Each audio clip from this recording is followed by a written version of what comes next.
Today I'm going to be talking about a few things. I normally don't make videos that often, but I am trying to push myself out of my comfort zone and make videos more often. Hopefully you guys will find what I say useful or helpful in some way. So I grew up in foster care and I was adopted when I was 20. That's a little backstory. Today I'm going to be talking about when I was a kid. When I was a kid, I didn't want to be like my birth mother. She was very mean, she was very aggressive, she was an alcoholic. She was just everything I didn't want to be. And when I was removed from her, I didn't have the best influences around me. I still had mean, angry people, negative people, people who always saw the worst in other people. So I grew up with that attitude as well, finding the negative in people, finding just all the bad things, never seeing the good at all. And that is exactly the person I never wanted to be. I never wanted to be an angry person who only saw the worst, and that's exactly who I was until just recently when I started going to church and started doing this church group on Tuesday nights. Growing up, I knew about God, I knew who He was, but I didn't know much else. Today, I was at church and they were talking about something that I felt was very good and that I related to a lot. It was about freedom. Not everyone, but growing up, to me, freedom was you can do what you want, say what you want, act how you want, with whoever you want, and that was freedom. But today in church, they were talking about God's freedom and the freedom He has for you, and how that's a different freedom. A freedom from your anger, from your hurt, from your pain, from everything that's happened to you in the past. And for me, growing up in foster care, growing up with an abusive mother, growing up just constantly being angry and being hurt, that was something I needed to hear. I've also always wanted to just do things the easy way. I never really wanted to put in the work to get to the freedom that I want. I've always just wanted to skip the hard part and get the results. And as you know, that's not how things work. Growing up in foster care, it was easy to do that. It was easy to skip the hard part and play the poor me card, or, let all of that emotions and anger come out and get me what I wanted faster. But as an adult, that's not how it works in the real world. And for me, it's just been kind of like an eye-opener that if you want to be where you want to be, you have to do the work to get there. It just doesn't happen overnight. And that's what they were talking about in church today. If you want the freedom that God has for you, you have to do what God wants you to do to get there.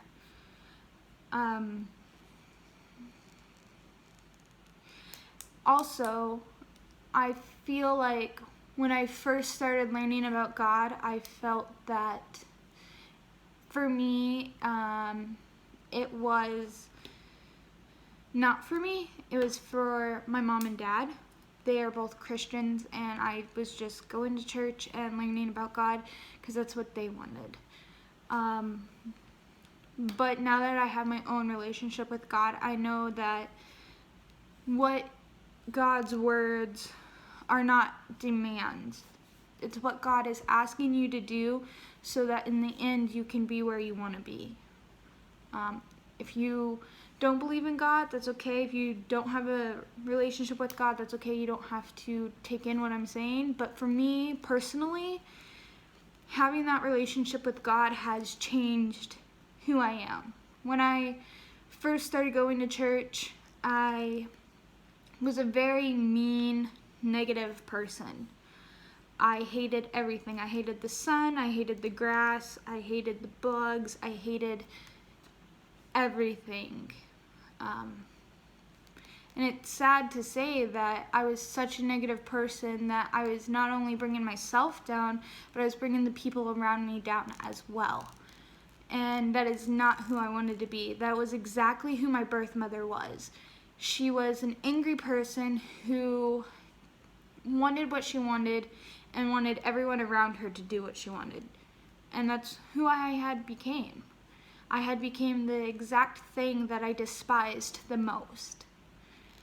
And when I started going to church, it was kind of an eye-opener for me that I had become like her. I wasn't drinking or doing drugs, but I was angry and bitter and depressed and lonely. Even though I lived in a house with 6 other people and a dog, I was the loneliest I'd ever been. When you're depressed and angry and hurt like that, you don't care what anyone else has to say. You don't care about, what they want. You kind of, for me, I just stayed away from them, ignored them. Everything they did kind of irritated me. And that was a big thing for me. Being depressed and trying to hide it from my family was very hard, because then I had to, hide from my family.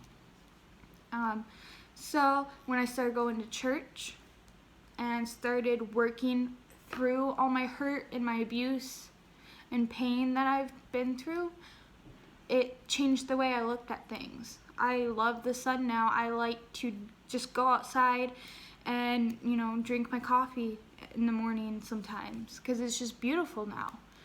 Little things like my sister's jumping on me doesn't annoy me anymore.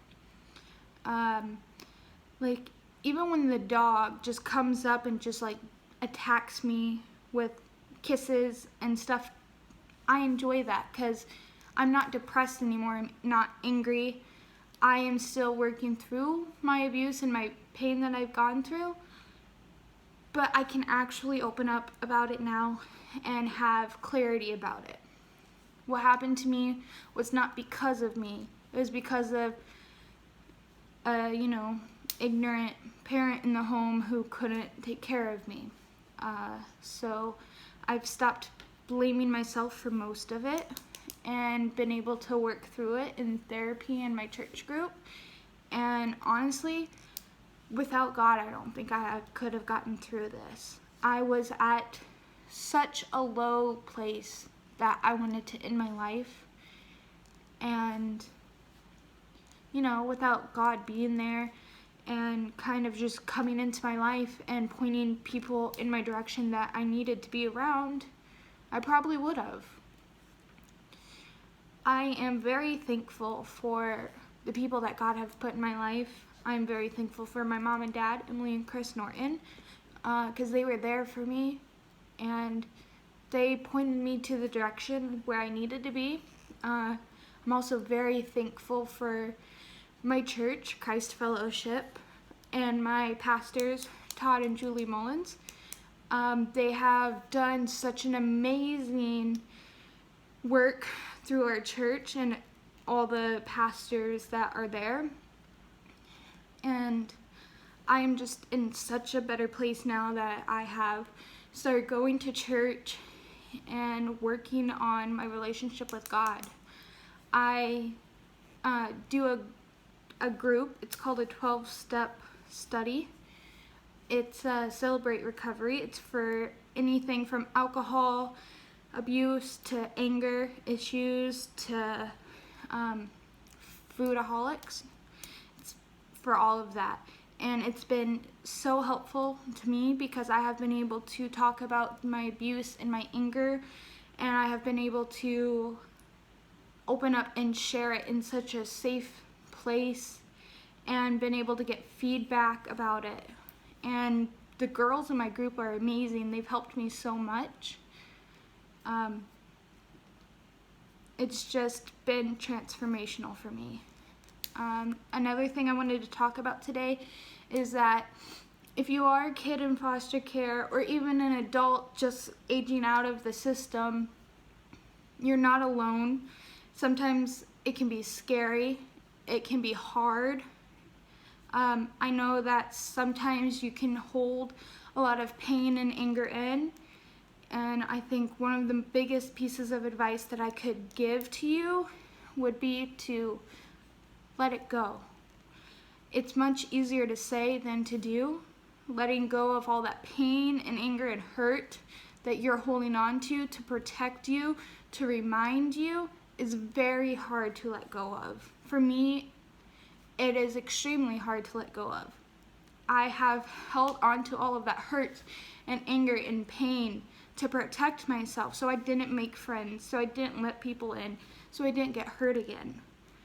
And you know, this is part of life. Getting hurt is a part of life. Losing friends that weren't good is a part of life, you know? You just have to somehow find a way inside of you to let go of it, to move past it. If you don't feel comfortable talking to your foster parents or, you know, your parents at all, therapy is a good way to let go of it. But if you're also not comfortable with therapy, finding a church and talking to God is a great way. He's not going to tell anyone what you said. God, you know, God's a spiritual being. He can't tell other people what you said. Only he knows what you said. And it's a good way to also talk about it and let it go. Another thing that I wanted to talk about is depression. Depression was really big for me. I have struggled with depression since I was 8 years old. Some people know that my first, suicide attempt was when I was 8, and it's been really hard for me. Growing up, people have put me on lots of different medications to try to help me with my depression, but none of it's ever really helped until I finally stopped holding in my anger and was able to open up and share it. For me, church is what kind of helped my depression a lot. And I know that can sound funny because, how can church help you? You just sing songs and read the Bible. But church is much more than that. It is a home away from home where you are safe, you are loved, you are protected, and they don't judge you. And for me, my church was like a depression pill. It helped me be able to pull myself out of this deep, dark, black hole that I felt that I could never get out of. It was bad until I went to church. If you don't want to go to church and you don't want to try that, just try talking about it with someone or writing it down just to get it out of you. And it's going to be really hard to talk about the things that you don't want to talk about. Like, I was assaulted when I was younger, and it's very hard for me to talk about that. But after I started talking about it with my therapist and in my church group, it was just so much clearer for me. Like, I felt like a weight lifted off of my chest. And it's helped me a lot to be able to open up about the abuse and assault that I went through when I was younger. If you guys have any questions or comments, please go ahead and leave them down in the comment section. I will answer any questions or comments as the best as I can. Thank you guys for watching. If you guys have a specific thing that you want me to talk about or open up about, go ahead and you can private message me if you don't feel comfortable leaving it in the comments. Like I said in one of my very first videos, I am trying to help foster kids and adoptive kids and even adults that have aged out of foster care. I want to help people know that they're not alone in this and that if they just need someone to talk to, that they can come to me if they need to, if they want to, and I'll be there for